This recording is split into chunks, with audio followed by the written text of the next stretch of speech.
importante personagem da história brasileira, chamado Calabar. Esse personagem que nos vem sendo omitido durante um bom tempo da história.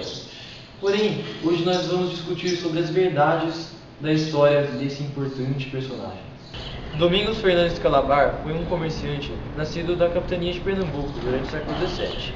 Nesse período, Portugal e Espanha estavam sob uma relação chamada União Ibérica. No início das invasões holandesas, Calabar se aliou ao lado dos colonos, liderados por Matias de Albuquerque. Nessa época, ele foi de grande ajuda por causa de seus conhecimentos de sistemas como de emboscada, que foram de grande ajuda para os portugueses para conter os holandeses nessa época.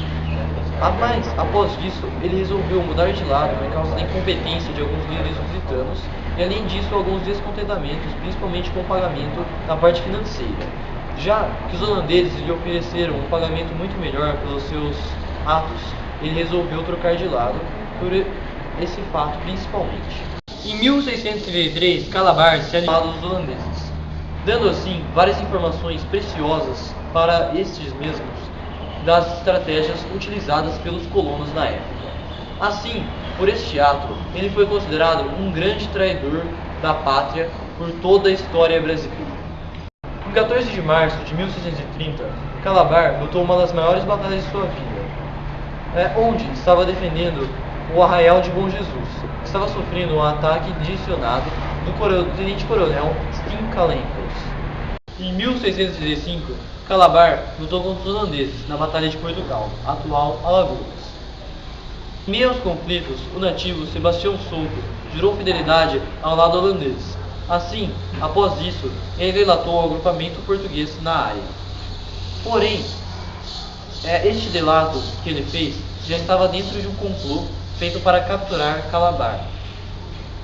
Quando Calabar chegou à área com suas tropas para derrotar o agrupamento português, este se viu surpreendido por uma grande emboscada dos lusitanos, sendo assim capturado. Após ser capturado, Calabar foi taxado como traidor e assim enforcado. Além disso, após ser enforcado, ele foi esquartejado e exibido em praça pública para servir de exemplo para quem traísse a coroa e o Brasil. Calabar nunca foi bem visto na história brasileira, por ser taxado como traidor e nunca ter maior relevância sobre sua história, ou maior aprofundamento. Assim, alguns atores atuais tentaram se problematizar de quem é colocado como herói e quem é colocado como vilão, ou se não traidor de nossa pátria. Um exemplo desses autores foi o Chico Buarque de Holanda. Um dos exemplos de suas músicas, Aquela Boca Bárbara, que irá ser analisada agora. A música Cala Boca Bárbara expressa principalmente desejos sexuais e a política da época. Apesar disso, algumas partes dela são escritas como censura, como a parte da Cala Boca Bárbara expressa principalmente a censura que tinha a ditadura da época. Outro aspecto da música é o corpo da Bárbara, que é descrito. Ele significa basicamente os caminhos do Brasil, que Calabar os conhecia muito bem. Essa música também expressa um pouco da repressão da época, através de algumas frases, como o colchão de ferro em que Bárbara dormia, que expressa explicitamente que tinha muita repressão na época por causa de da ditadura mesmo. Além disso, algumas partes, como o nome do Calabar, foi retirado da música pela censura da ditadura da época. Agora, nós passamos para o nosso amigo Ítalo com a análise do poema. Bom, eu vou narrar o poema O Cordel, do Val Félix, com o nome Calabar, a história verdadeira. A primeira parte do poema, ele narra a índole e a escolha de Calabar quanto ao processo da invasão holandesa. Tem sido a história contada, sempre pelo vencedor, o que torna duvidoso o juízo de valor, expresso nas suas páginas, seja em que período for. Assim que foi escrito pelo historiador de outrora, pode não ser verdadeiro, conforme o saber de agora. De pôr os pontos nos is, está portanto na hora. É o caso de um brasileiro, cuja índole guerreiro levou-o a ser condenado, da mais injusta maneira, com pecha de traidor mor da pátria brasileira. Ou seja, esse personagem foi transformado em vilão por historiadores de duvidosa opinião, de acordo com preconceitos predominantes então. Ele também narra a semelhança entre os portugueses e holandeses, que os dois vieram para cá com o mesmo objetivo de explorar e escravizar o povo daqui. E Calabar, citando que Calabar não fez uma escolha tão errada. Na segunda parte, ele narra a traição de Matias de Albuquerque a Calabar pela sua promessa e a morte de Calabar, que era para acontecer em Portugal, mas acabou acontecendo no Brasil. Calabar, como outros tantos, uma escolha fez então, por algo que ele julgava conforme a sua visão. Está fazendo o melhor para ajudar a nação. A intenção portuguesa era apenas explorar as riquezas do Brasil, sem em troca nada dar, e os filhos dessa terra simplesmente escravizar. Os holandeses forasteiros, muito embora estando em guerra, demonstravam mais respeito, a mais amor pela terra. Calabar apostou nisso, quem aposta às vezes erra. O que em verdade ocorreu durante toda a campanha foi que eles se comportaram de forma menos tacanha.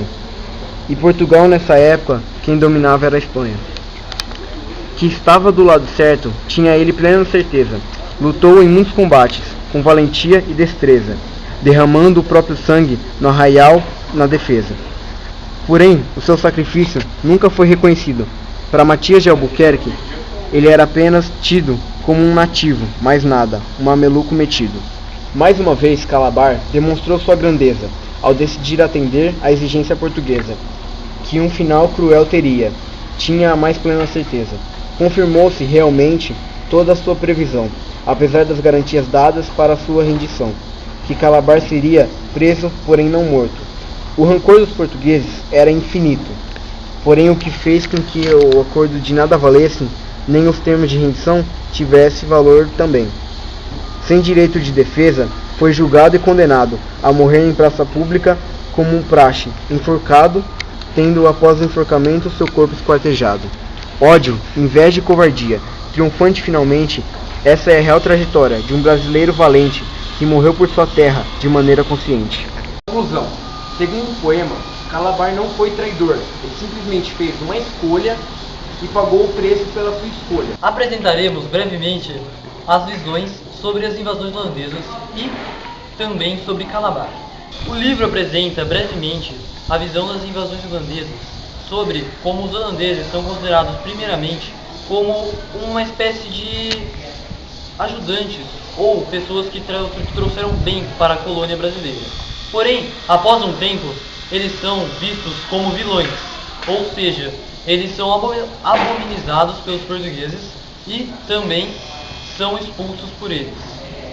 Pela visão da ditadura, são colocados 3 heróis: Henrique Dias, que é um ex-escravo, Felipe Camarão, que é um indígena, e Matias de Albuquerque, que é colocado como português. Assim, são colocadas como se as 3 raças viventes no Brasil se juntassem para fazer com que os holandeses se fossem expulsos daqui. Além disso, para a ditadura, Calabar é considerado um grande traidor. Agora, na visão de Evaldo Cabral, que foi um historiador da época, ele considerou Calabar como se não sendo um traidor, mas sim uma pessoa simples que decidiu mudar de lado por decisões próprias. E assim, finalizamos nosso documentário sobre Calabar. Espero que você tenha aprendido um pouco mais sobre a nossa bela história nacional.